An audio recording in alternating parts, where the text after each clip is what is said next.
하나님의 말씀은 사도행전 8장 1절에서 4절까지 말씀 봅니다.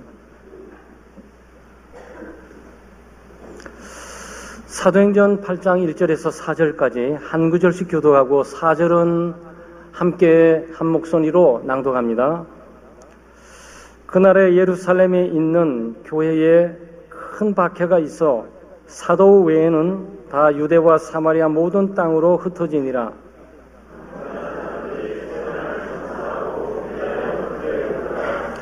사울이 교회를 잔멸할새 각 집에 들어가 남녀를 끌어다가 옥에 넘기니라. 그 흩어진 사람들이 두루 다니며 복음의 말씀을 전할새. 아멘. 감사합니다. 오늘은 전화 위복의 역사라는 제목으로 말씀을 나누겠습니다. 스데반 집사님이 돌에 맞아 죽었습니다. 우리는 그것을 순교라고 말을 하는 거죠. 예수 그리스도를 강하게 증거하다가 그리스도 때문에 피박을 받고 박해를 받고 돌에 맞아 죽었습니다. 그래서 8장 1절에 그날의 이 날이 바로 스데반의 죽는 날, 순교하는 날에 이렇게 말을 하고 있는 겁니다. 그러니까 이것을 기점으로 해서 큰 박해가 진행되는 거예요. 핍박과 박해가 교회를 향해서, 예수 믿는 사람들을 향해서 본격적으로, 대대적으로, 전체적으로 진행되는 거죠. 국가가 어떤 일들을 진행해 나가기 위해서 국가에게 단속을 위해 점검할 때가 있어요. 교통도 그렇고 여러 가지 사창가도 그렇고 국가가 문제가 발생될 때 그 단속 기간을 선포하게 되는데 그 단속을 하면서 가끔 단속하기도 하고 간헐적으로 단속하기도 하고 또 한 3, 4년, 5, 6년 있다가 또 한 기간을 한 1, 2개월 동안 집중적으로 단속할 때도 있고 그렇습니다. 그런 모습 가운데서 지금 이 국가적인 선포고 사실은 모든 기독교를 박멸해야 된다라고 대대적으로 지금 박해명을 지금 내리고 있는 거죠. 지금까지는 박해를 간헐적으로 하기도 하고 또 기간적으로 하기도 하고 또 하기도 하고 안 하기도 하고 했는데 지금은 상황이 달라졌어요. 스데반 집사님을 박해하고 돌에 쳐 죽이면서 곧바로 대대적인 그 기독교의 박멸 작전에 돌입에 들어가게 된 거예요. 아마 이런 필리핀 소식을 좀 들으셨겠지만 필리핀의 대통령이 마약을 대대적으로 단속하기 위해서 마약과 전쟁을 벌이면서 사활을 걸고 온 국가적인 권력을 집중해서 바로 이 문제를 해결하려고 하는 거죠. 마약 사범이 없는 순간까지. 그렇죠? 이와 흡사한 거예요. 지금 기독교라는 하나님의 귀한 그 공동체 단체를 완전히 이 땅에서 없애버려야 되겠다라고 이 정권이 들어서면서 지금 힘을 싣고 일을 진행해 나가고 있다는 내용이죠. 그 얼마나 위험한 얘기입니까? 그러니까 교회가 박멸되느냐? 교회가 박멸되지 않아요. 그러니까 정권이라든지 국가의 권세와 세력을 통해서 기독교인을 없애려고 그러고 교회를 없애자고 노력하지만 오히려 교회가 더 많아지는 거예요. 교회가 여기저기 더 생기는 거예요. 예수 그리스도를 믿는 사람들이 여기저기 더 많이 생기는 거예요. 우리는 이것을 전화 위복이라고 말을 합니다. 오늘 전화 위복의 역사를 일으키는 하나님의 역사를 바라보면서 몇 가지 교훈을 얻고자 하는데, 첫째는 예수 믿는 직분자들, 참된 지도자들은 죽기까지 교회를 지켜야 합니다. 박해가 있고 시련이 있고 고난이 있다 보니까 사람들이 살 길을 찾아 떠나지 않겠어요? 그래서 1절 말씀이 그 말씀이에요. 교회에 큰 박해가 있어 사도 외에는 다 유대와 사마리아 모든 땅으로 흩어지니라. 살 국리를 찾아야 될 거 아니겠어요? 스데반을 돌에 쳐 죽였으니 이제 예수 믿는 사람들의 표본 아니겠어요? 예수 그리스도를 십자가에 못 박여 죽였던 장본인들이 이제 스데반 집사님을 돌에 쳐 죽였으니까 앞으로 예수 믿는 사람들은 다 이와 같이 될 것이라는 이 본을 보이면서 지금 박해의 양상이 무엇인지를 보여주고 있는 거죠. 그러다 보니까 얼마나 두렵고 떨립니까? 얼마나 공포스럽습니까? 그러니까 여기저기 보따리를 싸들고 예루살렘을 떠나는 거예요. 그 예루살렘을 떠난다는 얘기는 신앙적으로 교회를 떠나는 거예요.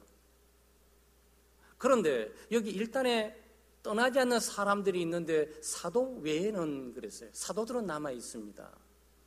제자들은 남아 있는 거죠.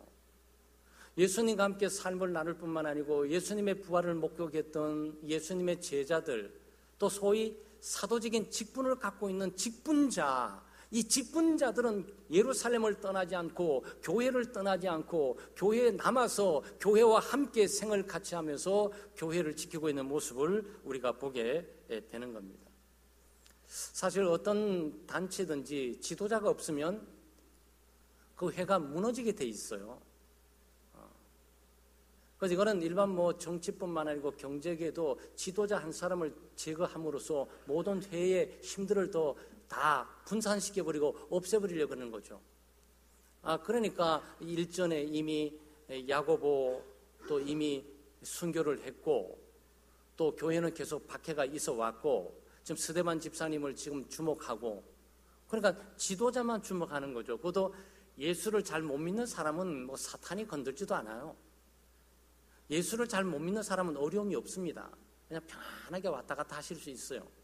근데 예수 제대로 믿어보고 봉사 제대로 해보려고 그러고 헌신 제대로 해보려고 그러면서 성령 충만, 은혜 충만해서 하나님의 교회에 쓰임받으려고 노력하는 자들에게 이런 박해와 어려움이 따르고 있는 거죠. 근데 떠나지 않고 잘 지킵니다. 위험을 감수하는 거죠. 어려움을 감수하는 겁니다. 불이익을 감수하는 거예요. 부당한 대우를 감수하는 거예요. 억울함을 감수하는 거예요. 왜? 예수 그리스도의 몸된 교회를 생명처럼 여기면서 이 하나님의 몸된 교회의 직분자로서 어떤 위험이 다가오 심지어 생명의 위기가 온다 할지라도 스데반 집사님처럼 돌에 맞아 죽는 자 할지라도 하나님의 교회와 함께 생사를 같이 하겠다라고 떠나지 않고 남아있단 말이죠. 그럼 얼마나 멋진 신앙입니까? 예수 이렇게 믿어야 돼요. 하나님의 교회와 직분을 이렇게 엄중하고 무게 있게 지킬 수가 있죠. 그래서 신앙생활이요, 평안할 때는 다 그 사람이 그 사람처럼 보여요. 그런데 어려움이 있으면 신앙이 누가 좋은지를 딱 드러나. 어려우면 어려울수록, 힘들면 힘들수록 하나님의 교회에 와서 기도하고, 어려우면 어려울수록 몸된 교회 예배를 드리는 일을 주력을 하고 하는데, 약간만 힘들면 교회 안 나와. 약간만 힘들면 집 싸고 뭐고 그냥 하나님이 뭐고 다 팽개쳐버리고 그냥 내 살 길 찾듯이 이렇게 행한단 말이죠. 믿음의 수준의 차이는 없지 않지만 영적으로 우리가 성숙할 필요가 있어요. 편안할 때마다도 어렵고 힘들 때 믿음이 필요한 거죠. 정말 내 삶을 위기 가운데 위험 가운데 지탱하고 견고하고 흔들림이 없이 시종일관하게 목표를 향해 나갈 수 있는 그것들이 내게 필요한 건데, 약간 어려우면 흔들려버리고 넘어져버리고 쓰러져버리고 낙심하고 실망하고 포기해버리고 이런단 말이죠. 교회도 마찬가지예요. 그리고 우리 창대교회는 참 좋은 교회예요. 좋아서 좋은 게 아니라 여러분 2006년도 7년도에 여기 가리봉지구 재개발이 있을 때 우리 창대교회 교인들에게 건축 헌금 문제가 한마디도 안 나왔어요. 왜 그런지 아세요? 3분의 2가 떠날까봐, 반이 떠나버릴까봐, 돈 문제 부담되고 경제 문제 부담돼가지고 여기 있으면 안 될 것 같으니까 다른 교회에 옮겨버릴까봐. 그것은 일반적으로 얘기하는 얘기들이고요. 그래서 그런 건 아니고 우리 창대교회 교인들은 저력이 있으니까 안 떠나요. 떠날 수도 없고 떠나지도 않는 분들이에요. 그건 너무 잘 알고 있죠. 그래서 감사한 거예요. 그건 충성스러운 신실한 하나님의 백성들, 교회를 사랑하는 공동체로 집결되어 있다는 내용이거든요. 제가 말씀드렸던 것은 일반적인 교회의 어떤 교회를 말하는 거예요. 목사님끼리 목사님 건축헌금 강요하면 안 됩니다. 왜 그렇습니까? 건축 헌자만 나오면 교인들이 다 떠납니다. 요즘 분위기가 그래요. 그렇게 얘기하더라고요. 그래서 제가 말했어요. 우리 창대교회는 달라요. 가라 그래도 안 떠나는 분들만 있어요. 초대교회 이 사도들처럼 말이죠. 사랑 여러분, 예수 믿는 맛이 무엇입니까? 참된 신앙의 빛이란 무엇입니까? 신앙생활은 열매란 무엇입니까? 바로 어렵고 힘들고 고난이 있고 사람들이 다 포기해버릴 때 포기하지 않는 사람, 사람들이 다 떠나버릴 때 떠나버리지 않는 사람, 우리는 이 사람을 충성된 사람이라고 말합니다.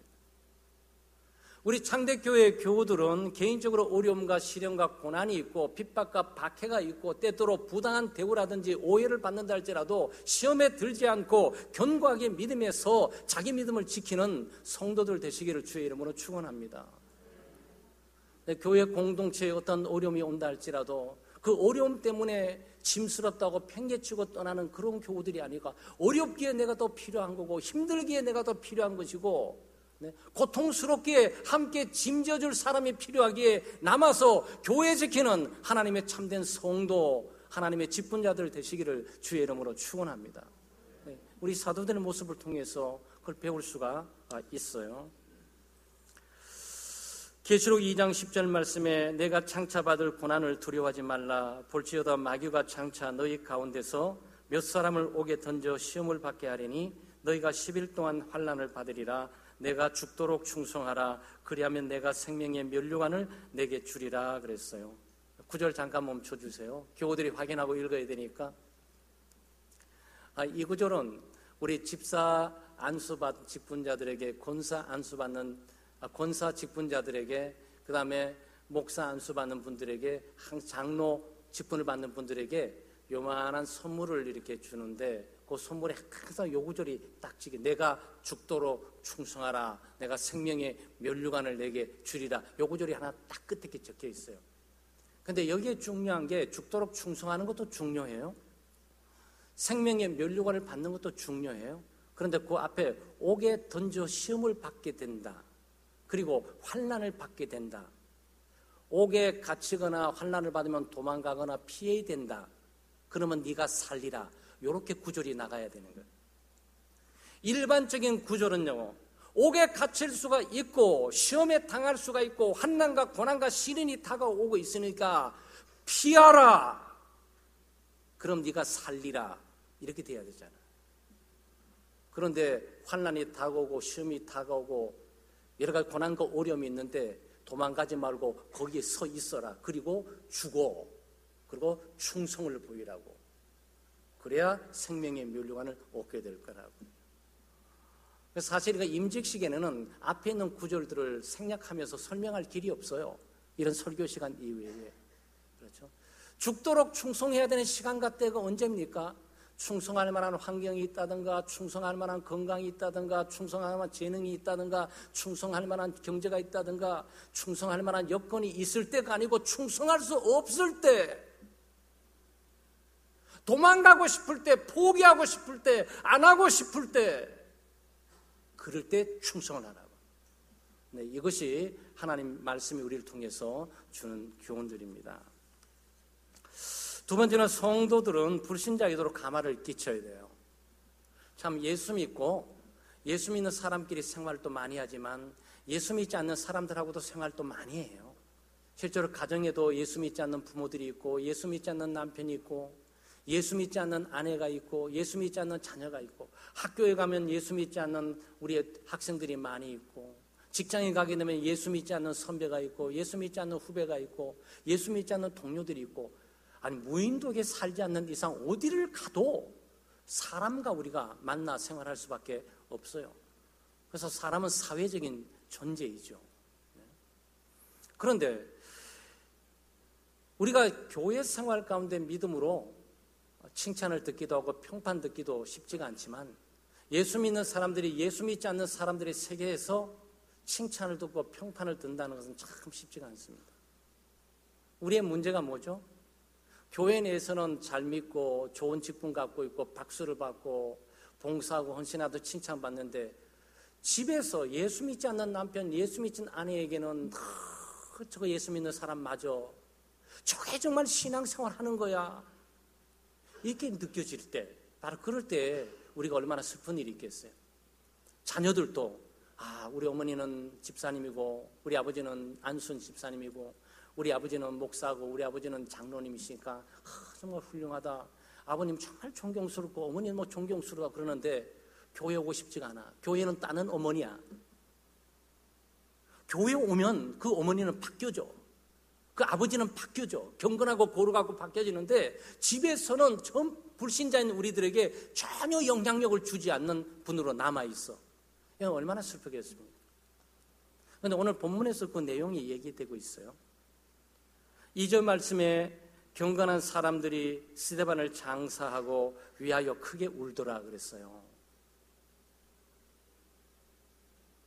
그러니까 경건한 사람들이, 스데반 집사님이 돌에 맞아 죽었습니다. 스데반 집사님을 때려 죽은 사람들이 유대인들이에요.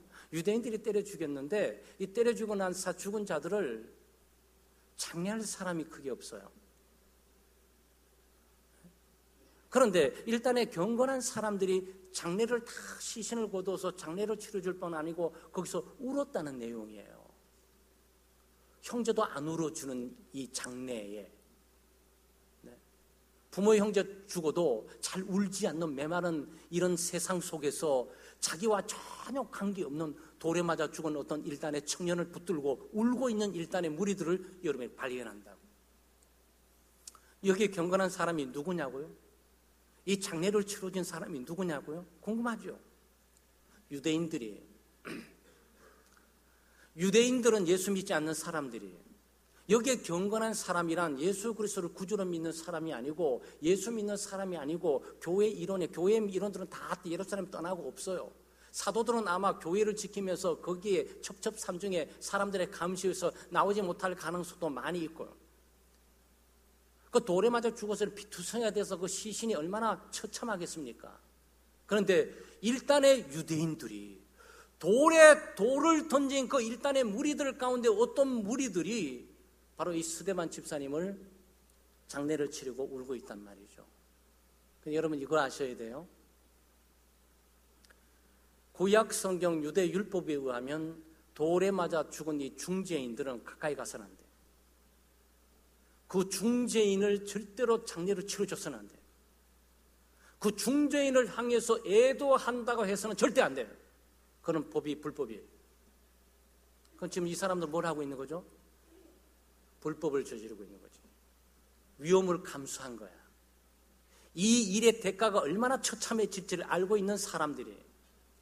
스데반 집사님을 가까이 해서는 안 될 사람들이 스데반 집사님을 가까이 할 뿐만 아니고 그 시신을 다 돌볼 뿐만 아니라 장례를 치러주고 엉엉 울었어요. 어떻게 이럴 수가 있을까? 예수 믿는 사람들이 나타나가지고 장례를 치러준 것이 아니고 예수 믿지 않는 불신자가 나타나서 장례를 치러주면서 울고 있다고요.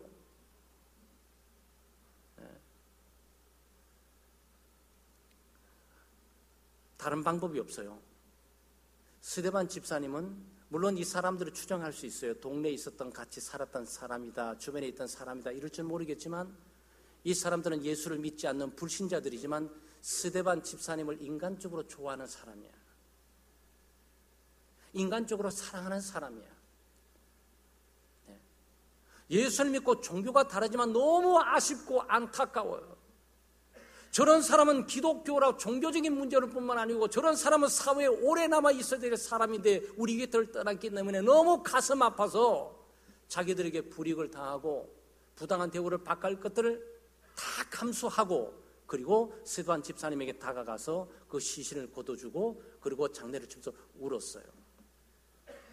스데반 집사님이 평상시 이 사회 자기 지역에서 사랑을 행했다는 증거예요. 예수를 믿지 않는 사람들에게 친절을 대했다는 증거예요. 우리가 예수 믿고 신앙생활하면서 교회 생활뿐만 아니고 이 사회생활에서도 사람들의 평판과 칭찬, 인정을 받아야 돼요. 우린 교회에서 자라는데 우리가 있는 가정이나 직장이나 동네에서 예수 믿지 않는 사람들에게 손찌검을 당하면서 비웃음을 당하고 우습게 당한다면 우리의 삶이 뭐가 되겠습니까?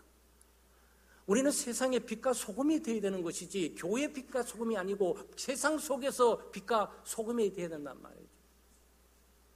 기독교가 세상의 욕을 얻어먹고 계속적으로 기독교가 비난과 공격을 받는 것들이 뭐 일부러 만들어 사는 사람도 없잖아 있지만 우리가 빌미를 주는 것도 없잖아 있지 않겠냔 말이죠.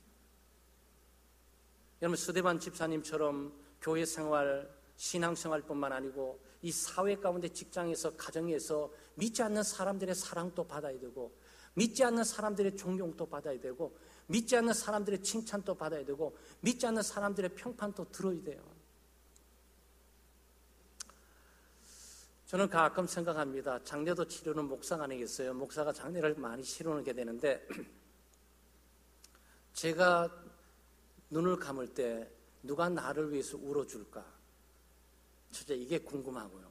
둘째는 울어주는 사람이 몇 명 될까? 궁금해요. 여러분도 한번 적용해 보세요. 여러분이 지금 눈을 감는다면 누가 내 시신 주변에 와 있을 거면 누가 눈물 한 방울이라도 떨어주게 될 것인가? 그 눈물 흘리는 사람은 보통 관계가 아닙니다. 이거. 여러분 이 관계를 평범하게 보세요. 울더라, 크게 울더라, 방성대곡하면서 애곡하고 있는 모습을 발견한단 말이에요. 그러니까 굉장히 존경하고 사랑하고 아까워하고 옆에 있으면 되는 사람이 떠났다라는 그런 아주 큰 어떤 소용돌이 치는 그런 생각이 없이는 이렇게 할 수가 없어요. 사랑하는 여러분, 예수 믿는 우리가 정말 이 스데반 집사님처럼 죽어도 사람들에게 평판이 있어야 돼요. 죽음으로서도 말하는 사람이야. 예수 믿고 신앙생활하고 하나님의 몸된 교회를 위해서 봉사할 뿐만 아니고 이 사회를 사랑하고 사회를 구제하고 집사님이었으니까 이 초대교회 집사님의 직분과 사명은 구제거든요. 어려운 사람을 돌보는 일, 위로하고 겸면하는 일들이 이 집사 직분의 최우선에 서 있어요. 바로 이 스데반 집사님은 교회뿐만 아니고 교회 밖에서도 어려운 사람들을 구제하고 그들을 사랑하고 그들을 격려했다는 증거가 여기에 나오는 거죠. 친척도 아닌 사람을 위해서, 부모도 아닌 사람을 위해서, 형제를 아닌 사람을 위해서 시신은 도의적으로 거둬둔다 칩시다. 왜 이렇게 크게 울어야만 되냐고. 그러나 크게 울고 있어요. 우리의 가장 사랑하는 자를 잃어버린 것처럼 울고 있다고요. 스데반 집사님은 참으로 사랑을 실천했을 뿐만 아니고 구제하고 어려운 사람을 돕고 친절을 베풀면서 예수를 믿는 사람뿐만 아니고 예수를 믿지 않는 사람들의 세계 가운데서도 존경을 받고 칭찬을 듣는 인물이었음을 우리가 볼 수가 있는 거죠. 우리의 신앙생활이 가정 속에서 예수 믿지 않는 가족들에게 사랑과 친절을 베푸셔야 돼요. 예수를 믿지 않는 부모와 예수를 믿지 않는 우리의 자녀들에게 사랑과 친절을 베풀어야 되죠. 이게 보통 어려운 문제는 아니에요. 그러나 기독교인들의 사명이에요. 가장 가까운 사람들로부터 존경과 칭찬을 듣지 못하면 도대체 누구에게 들어야 되는 겁니까? 우리 창대교회는 가정이 있는 교회, 교회가 있는 가정, 가정 같은 교회, 교회 같은 가정인데 여러분 교회 생활뿐만 아니라 교회 생활 하시는 이 경건함과 거룩함이 그대로 가정 속에서 드러나야 돼요. 우리 직장 속에 그대로 드러나야 돼요. 여기의 삶이 거기의 삶이고 거기의 삶이 여기의 삶이어야 돼요. 근데 이게 틀려지게 되면 문제가 있는 거예요. 그건 위선이 되는 거예요. 하나님은 전화위복의 역사를 일으키시는 분이십니다. 4절 말씀에 보게 되면 그 흩어진 사람들이 두루 다니며 복음의 말씀을 전할세 그랬어요.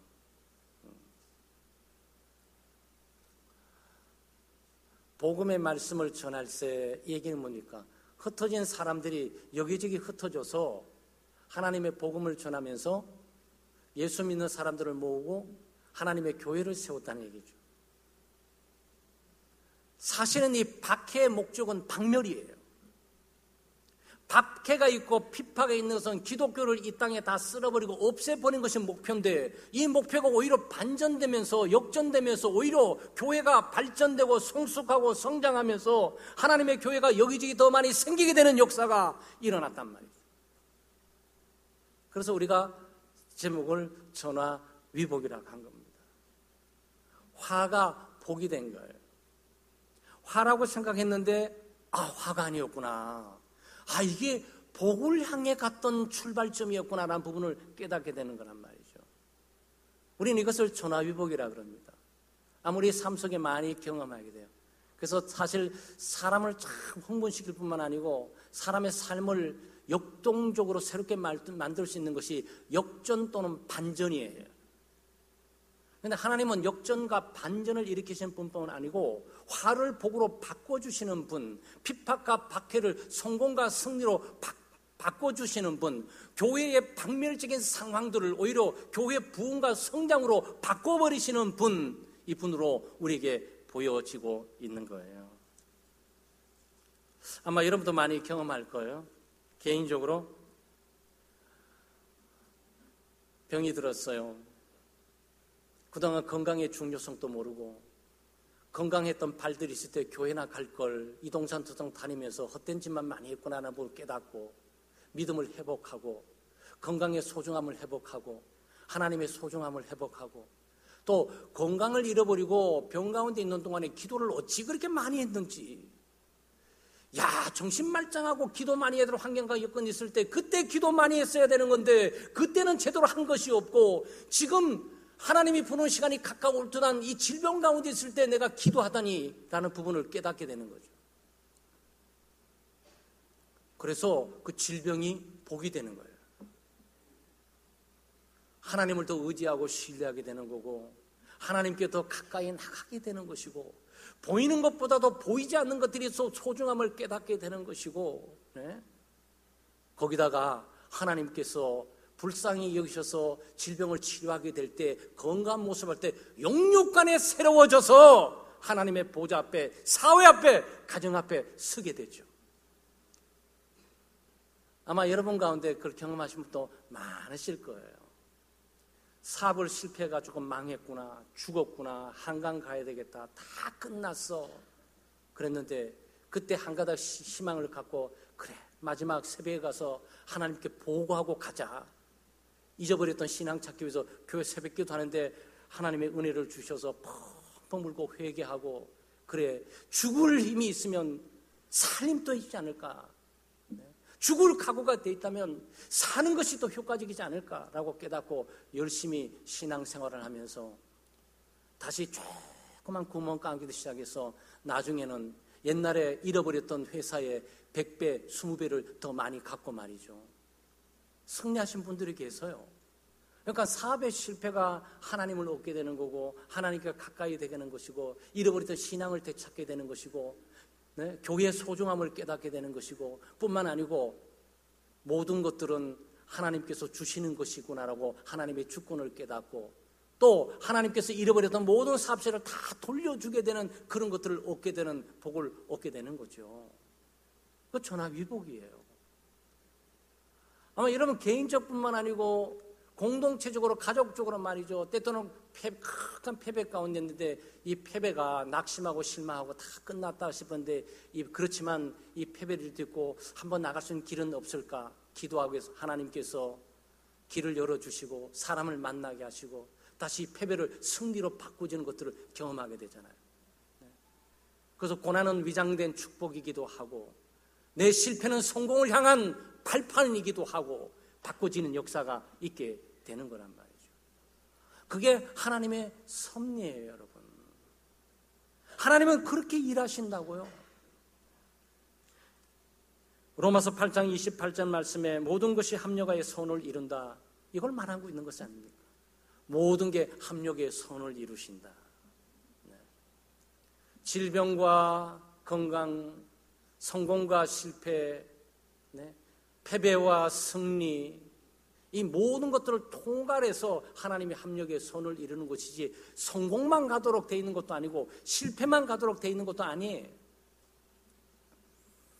전도서 7장 14절 말씀에 형통한 날에는 기뻐하고 곤고한 날에는 되돌아보아라.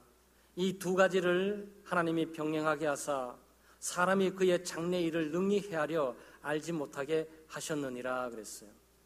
형통한 날과 공고한 날, 이 두 가지를 하나님이 사용하신다고. 성공과 실패, 이 두 가지를 하나님이 다 사용하신다고요. 승리와 패배, 이 두 가지를 다 하나님이 사용을 하셔서 하나님의 섭리 가운데 우리의 삶과 가정과 역사를 진행해 나가신단 말이죠. 네. 이 초대교회는 상황은 그랬어요. 하나님이 합력의 선을 이실 뿐만 아니고 고난과 박해를 통해서도 하나님의 교회를 부흥하고 성장케 되는 모든 일들이 진행되는데, 아마 여러분 기억나시지만 사도행전 1장 8절에 오직 성령이 너에게 임하시면 너희가 권능을 받고 예루살렘과 사마리아와 온 유대와 사마리아와 땅끝까지 이르러 내 증인이 되라 그러잖아요. 그러니까 땅끝까지 증인이 되는 게 이 초대교회 예루살렘 교회의 사명이에요. 예루살렘 교회는 안전하으나 예수 그리스도와 함께 동행하면서 그리스도의 피 묻은 복음을 땅끝까지 이르는 지상 최대의 엄중한 사명을 받고 있는 공동체였다고. 그러니까 가야 하지 않겠습니까? 전해야 되지 않겠습니까? 전도해야 되지 않겠습니까? 선교해야 되지 않겠습니까? 핍박과 박해 가운데서 하나님의 사명을 믿음으로 꿋꿋하게 감당해야 되는 사람들이 아니냐고요. 그런데 안 가는 거야. 여기가 좋사오니 우리는 안락한 삶, 평안한 삶, 예루살렘에서 우리끼리 늘 모여서 위로받고 격려받고 서로 사랑하고 가는 거예요. 그러니까 하나님이 어떻게 해야 이 사람들을 움직일 수 있겠어요? 하나님이 주변에 정부에 대한 힘을 빌어서 박해와 핍박을 통해 다 흩어버리셨어요. 이 박해가 어디서 온 거라고요? 하나님이 하신 거라. 마치 사람이 하는 것처럼 정부가 하는 것처럼 결정 내리고 다 박해하고 방면을 하고 있지만 하나님께서 전체를 통해서 하나님의 백성들이 너무 삶에 안주하니까 고난을 주고 시련을 줘서 안주하지 못하도록 흩어버리시고 흩어버린 하나님의 사람들이 그곳에 복음을 전하면서 하나님의 교회를 세우므로 땅끝까지 복음을 증가하는 일들을 하게 하는 거지. 군대에서는 안 되면 되게 하라는 말이 있어요. 하나님의 뜻만이 이루어지는 거예요. 하나님의 뜻대로 가게 돼 있어요. 그러니까 하나님의 뜻에 순종하셔야 돼. 젊었을 때 부르다면 그 부름에 순종하셔야 돼요. 나중에 다 돌아서 일이 터지고 덫이 터지고 일이 망하고 저리 망하고 피폐 먹고 80, 90세 이렇게 앉아있으면 뭐하냐고. 결국 이 자리에 와 있을걸. 20대 와서 계속 갔더라면 그 열매가 얼마나 컸었겠어요. 그런 거예요, 여러분. 꼭 환난이 있어야 되겠습니까? 질병이 있어야 되겠습니까? 고난이 있어야 되겠습니까? 시련이 있어야 되겠습니까? 패배가 있어야 되겠습니까? 실패가 있어야만 정신을 차리고 돌아오고 하나님이 소중할 뿐만 아니고 하나님의 나라를 위해서 봉사하고 헌신하는 것이 최고의 가치 있다고 고백하게 돼야 되느냐 말이죠. 평상시에 해야지, 평상시에. 평상시에 하면 그런 문제가 없을 거 아니냐 말이죠. 아이들이 공부도 평상시에 쭉쭉 해나가면 상도 받고 칭찬도 받고 맛있는 음식도 정말인데 꼭 얻어맞고 가서 해야 되냐고. 이게 신앙생활을 보는 게 이게 예루살렘 교회에서 그걸 보는 거예요. 아니 이 친구들은 지금 땅끝까지 복음을 내 증인이 되라고 하는데 왜 모여서 똘똘 뭉쳐서 움직이질 않지? 하나님께서 정부의 권세를 통해서 박해를 통해서 흩어버리시고 이 일을 진행해 나가고 계신단 말이에요. 사랑하는 여러분, 하나님은 전화위복의 역사를 일으키시는 분이에요. 하나님 모든 것들을 주권적으로 다스리고 섭리하시는 분이십니다. 우리 개인적이나 가정적으로 심지어 교회, 심지어 이 국가, 이 세계 운명조차도 하나님께서 주관하고 다스리고 계세요. 그 하나님께서 다스리는 방법이 뭐냐? 질병을 주시기도 하고 치유하시기도 하고 고난을 주시기도 하고 기쁨을 주시기도 하고 슬픔을 주시기도 하고 즐거움을 주시기도 하고 패배를 주시기도 하고 승리를 주시기도 하고 실패를 주시기도 하고 성공을 주시기도 하는 이 모든 과정을 통해서 하나님이 진행해 나가시는 거예요. 하나님을 좋은 쪽으로만 생각하시고 하나님 나를 복 주시되 건강만 하고 좋은 것만 주시고 이런 게 아니에요.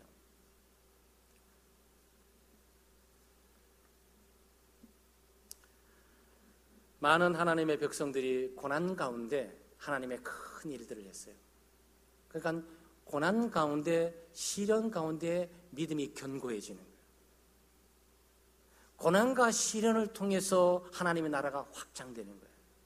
그러니까 창대교회는 평안한 걸 두려워하셔야 돼. 안전한 걸 오히려 두려워하셔야 돼요. 몸에 질병이 있는데 질병이 감지가 되지 않다? 그건 굉장히 위험한 거예요. 굉장히 아픈데 괜찮아요. 그건 큰 병이 아니야.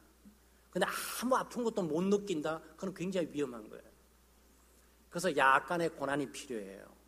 우리는 약간의 시련이 필요합니다. 근데 그 시련과 고난의 파도를, 믿음의 파도를 타고 가느냐, 아니면 그것을 파도만 바라보도 잠식되고 무너져 버리냐는 것은 굉장히 중요한 거죠. 그래서 고난이 있게 될 때, 질병이 있게 될 때, 사업에 실패하게 될 때, 어려움이 있게 될 때, 예수 믿는 사람들은 한숨 쉬면서 탄식하면서 내 인생은 왜 이 모양이지? 왜 나만 어려움이 있지? 왜 나만 어렵지? 이렇게 하는 것은 세속적인 사고방식이에요. 고난과 시련, 어려움이 따오고 뭔가 주춤하면서 장애가 따오고 딱 멈춤해서 무릎을 딱 꿇어야지. 하나님의 뜻이 뭡니까? 하나님의 뜻이 뭡니까? 돌에 맞아 죽는 겁니까? 오케이. 스데반 집사처럼 돌에 맞아 죽는 것이 하나님의 뜻이라면 이게 촉발됐잖아요. 사실 스데반의 집사님의 죽음을 통해서 온 교회가 일어났다고 보시면 돼요. 한 사람이 진리를 위해서 죽음으로써 그 믿음이 얼마나 견고하고 그것이 얼마나 정당하고 그것이 올바로 얼마나 옳다는 일인지를 확신하고 모두가 그 길로 갈 수 있는 용기와 힘을 얻게 되는 거죠. 그러니까 죽는 것도 하나님의 뜻이에요, 여러분. 그래서 우리가 사나 죽으나 주의 뜻이라 그러잖아요. 사나 죽으나 주를 위해 살고 사나 죽으나 주님의 뜻이니까 우리 자체의 운명에 크게 관심 가질 필요 없으세요.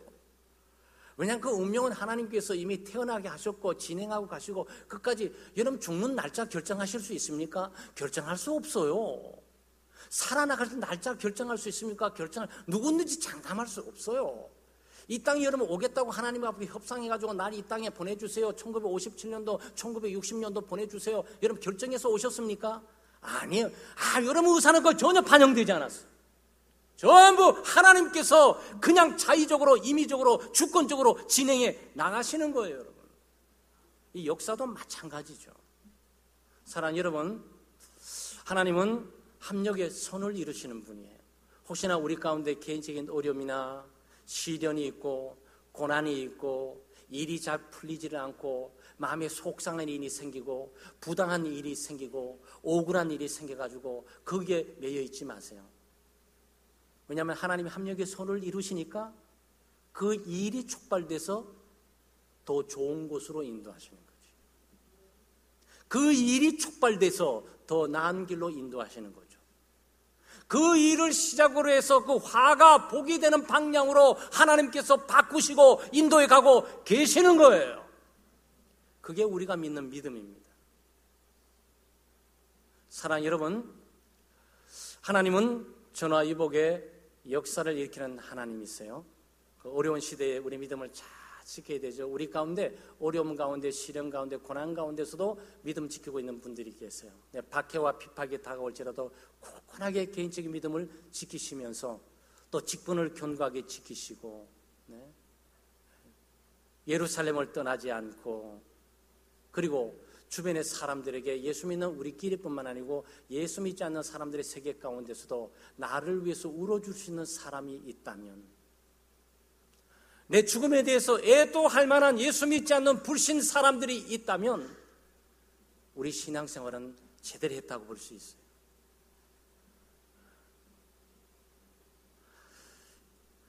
전화위복의 역사를 일으키신 하나님을 붙들고 어떠한 불안, 두려움, 공포, 또 걱정, 염려, 근심의 사건 소리에 휘말아쳐 있을지라도 절망하고 낙심하지 마시고 더 좋은 것을 주시는 하나님, 더 좋은 길로 인도하시는 하나님, 더 좋은 방법을 강구해 주신 하나님의 역사를 바라보고 믿음으로 승리하는 우리 교도들 되시기를 주의 이름으로 축원합니다. 하나님 아버지 참 감사합니다. 하나님의 크신 은혜와 사랑으로 저희들이 하루하루 살아갑니다. 예수 믿는 믿음으로 살아가는데 저희들 부족하고 연약한 것이 많습니다. 하나님께서 저희들을 도와주사 큰 믿음 주시고 또 하나님의 섭리와 주권을 믿는 믿음을 주시고 오늘 사도들처럼 예루살렘에 큰 박해가 있어서 생명의 위협을 느끼고 위험 가운데 있는 상황 속에서도 믿음을 지킬 뿐만 아니고 주의 몸된 교회를 지키는 바로 우리 성도들, 우리 봉사자들, 직분자들 될 수 있도록 도우시고 인도해 주시옵소서. 하나님 또한 저희들이 예수 믿는다고 교회 생활을 하는 것이 아니고 가정에서, 직장에서, 또 동네에서도 우리가 예수 믿는 믿음의 도리, 예수 그리스도의 인격의 삶으로 우리가 사랑과 또 친절을 베풀고 살아갈 수 있도록 도우시고 인도해 주시옵소서. 그리고 교회 가운데만 칭찬받고 인정받는 것이 아니고 예수 믿지 않는 사람들의 세계 가운데서도 칭찬을 듣고 인정받는 저희들 될 수 있도록 저희들을 이끌어 주시고 도와주시옵소서. 주여, 저희들을 하여금 모든 것들을 주권적으로 다스리고 섭리하신 하나님이신 줄 믿습니다. 주님, 우리의 삶 속에 때때로 어려움이 있고 시련이 있고 고난이 있고 패배가 있고 실패가 있을 때 하나님이 나를 버린 것이 아닌가, 낙심하고 실망하거나 내 자신의 능력이 이래서 이 모양이 아닌가라고 자책을 한다거나 주변의 환경들이 이래서 이 모양이라고 주변과 세상 탓을 하거나 그렇지 않게 해주시고 이 모든 것들이 나를 향한 하나님의 섭리와 주권 가운데 있는 것을 알고 이것들이 합력의 선을 이룰 뿐만 아니고 전화위복의 역사로 하나님께서 우리에게, 나 자신에게 더 좋은 것을 주시고 더 좋은 길로 인도하시는 것임을 바라볼 수 있는 믿음을 허락해 주시옵소서. 그래서 믿음 가운데 승리하고 살아가는 우리 모두가 될 수 있도록 은혜 베풀어 주시옵소서. 감사드리고 예수님 이름으로 기도드리옵나이다. 아멘.